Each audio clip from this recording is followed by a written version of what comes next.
Bonsoir à tous, merci de nous choisir pour vous informer. Nous sommes le lundi 9 mars 2020, le grand rendez-vous de tous les soirs.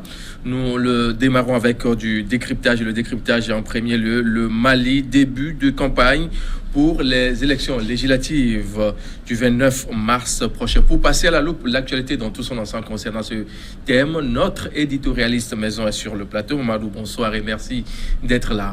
Merci, bonsoir Mathieu. Oui, alors il faut dire que l'Assemblée nationale sortante devrait être renouvelée depuis 2018 à cause notamment de l'insécurité. Le mandat des 147 députés a été prorogé à plusieurs reprises. Ces législatives permettront de revenir à la normalité, le respect de la loi qui exige des élections législatives tous les 5 ans. Cette fois-ci, c'est bon, Mamadou? Oui, on espère que cette fois, ça va être la bonne, puisque la campagne a débuté hier dimanche. Donc, on est vraiment dans la course pour les législatives. Il faut rappeler que c'était une des revendications de l'opposition depuis un certain nombre d'années, puisqu'à chaque fois, les élections législatives ont été reportées. L'opposition même avait réclamé le report également des élections présidentielles en disant que comment se fait-il qu'on puisse ne pas organiser les élections législatives pour les questions de sécurité et qu'on puisse organiser les élections présidentielles dans les mêmes conditions, dans le même Mali. Donc tout le monde s'attendait à ce qu'effectivement que les élections législatives soient organisées, puisque les présidentielles avaient été organisées malgré l'absence d'une sécurité totale au niveau du pays. Alors, on a vu un peu, là, c'était il y a quelques jours, le Premier ministre qui était à l'intérieur au nord, ça dit Kidal, si je ne me trompe. Est-ce que c'est pour aller tâter le terrain, voir si tout va bien avant de lancer le processus? En fait, puisqu'il sortait de la rencontre nationale où il y avait une discussion, les signataires des accords d'Alger étaient présents à cette rencontre, le terrain avait déjà été balisé. Il ne faut pas qu'on oublie également que peu auparavant, les troupes maliennes, l'armée en particulier, est revenue en partie à Kidal. Bon, l'armée reconstituée pour être clair, puisqu'il s'agissait de l'armée malienne qui faisait une partie, des groupes armés de l'Azawad qui faisaient une partie, et d'autres groupes armés également, ce qu'on appelle les Gacha, qui sont plutôt des groupes armés qui soutenaient le régime malien. C'est ces trois groupes ensemble qui sont en train de sécuriser Kidal.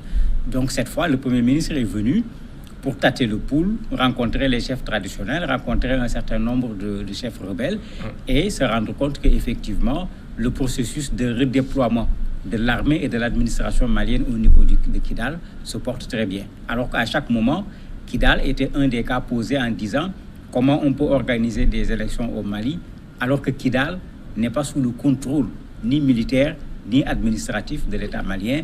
Cette fois-ci, ça ne sera pas le cas.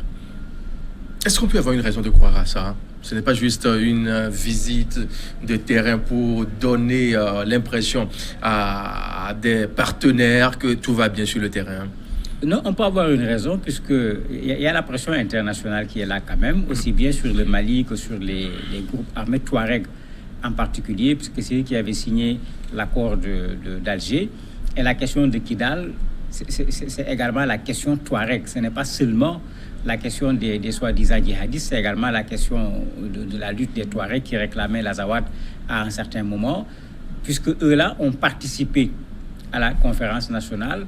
Cette conférence nationale qui a décidé qu'il faut aller vers des élections, qui a pris un certain nombre de décisions, on peut valablement croire que pour ces élections, au moins, la partie Touareg ne va pas empêcher la tenue des élections, comme ils l'avaient fait. Ils avaient même empêché la présence du Premier ministre Mara à l'époque au niveau de Kidal. Un deuxième espoir qui vient d'arriver, il ne faut pas oublier que pendant ces rencontres nationales, il avait été demandé que l'État malien prenne contact avec les djihadistes, en particulier Amadou Koufa et Iyad Agali. On vient d'avoir un communiqué du groupe de soutien à l'islam et aux musulmans, le GSIM, où Iyad Agali se montre ouvert à des discussions avec l'État malien. Et contrairement à ce que les gens croyaient en disant ils vont poser plusieurs conditions, ils ont posé une seule condition, c'est le départ des forces françaises de l'opération Barkhane. Alors que certains craignaient même qu'ils vont demander le départ des forces étrangères de façon générale. Ils disent non, il n'y a aucune autre condition, c'est la seule condition. Donc le contexte, on peut le dire, est quand même un peu plus favorable aujourd'hui. Si les djihadistes aspirent à aller vers une rencontre, on peut espérer que ces élections se passent dans des conditions acceptables. Pourquoi arrimer avec les djihadistes? Est-ce que le Mali a le choix aujourd'hui? Parce que parfois, c'est la question. Un État, c'est un État. On ne va pas faire avec les uns d'une façon et les autres d'une autre façon. Oui, ça, c'est le principe. Les Américains ont toujours dit qu'il ne faut pas discuter avec les terroristes. Ils viennent de signer un accord avec les talibans. Les Français ont toujours dit qu'il ne faut pas discuter avec les terroristes. Tout le monde sait qu'ils ont discuté pour libérer leurs otages, etc. Pourquoi le Mali va se permettre cela? Surtout qu'il n'y a pas longtemps, le Mali était en train de rencontrer de véritables difficultés sur le plan militaire, sur le terrain. Puisque ces groupes armés s'en prenaient directement aux militaires, aux camps militaires. À la limite, l'État malien était humilié par ces groupes armés. Qu'est-ce qu'il faut faire dans ces conditions? Il faut reconnaître, comme l'a fait, je ne sais plus si c'était le ministre de la Défense ou le chef d'état-major des armées au niveau de l'Assemblée, qui a reconnu clairement que l'armée malienne a des problèmes pour contenir ces groupes armés. En ce moment, pourquoi ne pas aller vers une négociation? Parce que quel que soit Alpha, on risque de finir par une négociation. Autant la commencer maintenant, que ça réduise le nombre de morts, les destructions de biens, les blessés, les déplacements de population. Moi, je suis parfaitement d'accord que les Maliens aillent dans le sens d'une négociation en espérant que ça puisse être la porte qui va donner la solution à la crise qui dure déjà depuis plusieurs années. Alors, pour le moment, on sait que le terrain est plus ou moins libéré pour la campagne en bonne et due forme qui a démarré il y a quelques heures. Mais le constat est clair, c'est beaucoup plus sur les réseaux sociaux que sur le terrain, même proprement dit. Oui, les gens se posent des questions parce que la campagne les élections législatives, c'est différent de l'élection présidentielle où généralement tu as une grosse caravane qui fait la grosse campagne. Après, il y a de petites activités. Ici, c'est des élections qui ont un caractère local puisque chacun peut être candidat sur une liste au niveau de législative dans une zone géographique donnée. Et vous avez deux candidats, par exemple, qui se prononcent et qui montrent un peu ce doute-là qui persiste malgré l'ambiance actuelle. Vous avez un jeune candidat de 22 ans qui s'appelle Youssouf Diko, qui est candidat à Gao, donc la zone nord où il y a plein de problèmes, qui lui est tout tranquille, qui mène sa campagne correctement. Il dit qu'il va aller dans les grains, là où les jeunes s'asseyent pour boire le thé. On en a un peu partout au niveau du Mali. Il va aller dans les marchés, il va faire du porte-à-porte. Pour lui, les conditions d'insécurité, quand on lui a dit, il a dit c'est ce que nous vivons tous les jours. Donc lui, il fera campagne comme si de rien n'était. Vous avez un autre candidat de Adema, qui lui est candidat à Mopti, qui dit que lui, il n'ira pas sur le terrain. Parce qu'il trouve que les conditions ne sont pas réunies. Il donne l'exemple du village où il y avait 1000 personnes. À cause des violences, dans ces villages, vous trouvez actuellement 200 personnes, ou parfois même des villages où il n'y a plus personne. Lui, il considère qu'aller dans ces conditions, faire campagne, c'est prendre trop de risques. Il va plutôt demander aux représentants du parti qui sont là-bas de faire la campagne. Donc ça montre que malgré qu'on se dit que les choses vont pouvoir bien se passer, il y a des gens qui ont encore des appréhensions par rapport à certaines zones du Mali qui sont souvent frappées par les groupes armés. Il y a un qui est prêt à aller, lui il trouve que c'est comme ça, l'autre considère qu'il y a encore des risques, il préfère faire la campagne à ceux qui sont sur place. On va s'intéresser un peu au défi de cette élection législative qui se profile à l'horizon, qui doit être faite depuis 2018, qui est prévue bien sûr vers la fin du mois de mars. Là. Quels sont les grands enjeux de cette élection? Un des enjeux, c'est, comme dans tous les pays, c'est le renouvellement des députés au niveau de l'Assemblée. Est-ce que avec la situation difficile que rencontre le président Ibeka aujourd'hui, est-ce que dans ce renouvellement, la majorité que le président a, puisqu'il est avec une coalition, est-ce qu'il va maintenir ou est-ce qu'il va perdre cette majorité? Parce que si on regarde ce qui s'est passé depuis quelques mois, il y a eu beaucoup de contestations par rapport à l'action du président de la République. On les a vus même bousculer par les manifestations au point de changer de Premier ministre, etc. Oui. Le deuxième défi, c'est un défi sécuritaire. Pour le moment, on vient juste de commencer la campagne. Est-ce que la campagne va se dérouler normalement? Jusqu'à la fin? Voilà. Et surtout, est-ce que le jour des scrutins, les populations vont prendre quelle attitude? Est-ce qu'ils vont prendre l'attitude du candidat de Mopti en disant il y a des risques, je ne vais pas voter? Est-ce qu'ils vont prendre l'attitude du candidat de Gao qui dit l'insécurité est toujours là?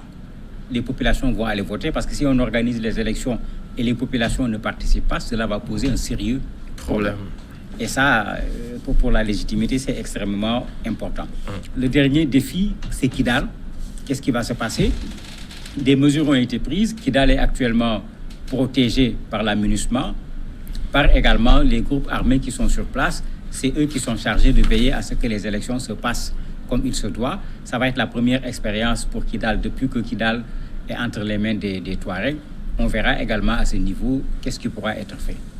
Face à ce qui se fait actuellement sur le terrain, quel est le comportement ou bien l'attitude de l'opposition pour pouvoir bien sûr s'installer comme ça se doit, parce qu'on sait que depuis 2018, l'élection devait avoir lieu, ça n'a pas eu lieu au vu de ces défis sécuritaires qui s'imposent. Actuellement, quelle doit être la part de l'opposition à jouer dans cette démarche-là? L'opposition a une grosse part à jouer puisque il ne faut pas oublier que l'opposition a contesté les résultats des élections présidentielles. Ils n'ont pas accepté véritablement les résultats. Ils ont été mis, si on peut l'appeler ainsi, devant le fait accompli. C'est l'occasion pour l'opposition aujourd'hui de montrer que ce qu'elle disait par rapport aux élections présidentielles est vrai, en renversant la vapeur et en se retrouvant avec une majorité au niveau de l'Assemblée nationale. La deuxième chose, c'est cette opposition qui pendant longtemps a réclamé ces élections. En disant que non, tous les 5 ans, il faut respecter le calendrier constitutionnel. Il n'y a pas de raison pour qu'on reporte les élections. C'est le moment également pour l'opposition de s'affirmer au niveau d'un certain nombre de zones dans le pays. Et la représentativité de l'opposition, on pourra la voir à travers cette élection qui est quand même assez ouverte. On n'a pas moins de 550 listes pour juste 147 postes de députés, ce qui fait 1000 et quelques candidats. Donc, il y a un enjeu. C'est beaucoup. Mais en Afrique, c'est toujours comme ça, malheureusement. Il y a un enjeu pour qu'on sache, aujourd'hui, sur le terrain politique malien, qui vaut quoi. Et ça, les populations maliennes en ont véritablement besoin. Malgré tout ce que vous avez dit, donc on dit que sur le terrain, Soumaïla Cissé semble être invisible, ou bien c'est parce que c'est le début? Bon, il n'a pas besoin d'être visible parce que est-ce qu'il va être candidat député ou bien il va juste diriger la liste pour ensuite démissionner? Parce que Soumaïla, de plus en plus, c'est le poste du président de la République qui l'intéresse plus que autre chose. Et quand vous le regardez, il se met plus dans la posture de celui qui veut remplacer le président de la République que dans la posture de celui qui cherche un poste en 2023. de député. Oui, mais en ce moment, bien sûr, il va accompagner les membres de son parti pour que ceux-là puissent avoir cette majorité. Parce que le jour où il sera président de la République, il aura besoin d'avoir également ses députés au niveau de l'Assemblée s'il veut diriger tranquillement. Pour faire passer certaines lois. Mais bien sûr. Donc même s'il est silencieux, je ne crois pas qu'il va le rester. Il va se mêler à la campagne pour appuyer la liste de son parti. Alors, la majorité présidentielle sortante est également sur le terrain. On voit Tieman Hubert Koulibaly, président de l'UDD également, qui est sur le terrain, qui bat campagne actuellement pour pouvoir... A-t-on besoin vraiment de ça quand on sait que le pouvoir est installé un peu partout, on le sent un peu partout? Oui, mais c'est eux qui ont le plus besoin de faire campagne. Parce que quand vous regardez sur pratiquement 8 mois, l'essentiel des manifestations des Maliens ont été faites contre le pouvoir.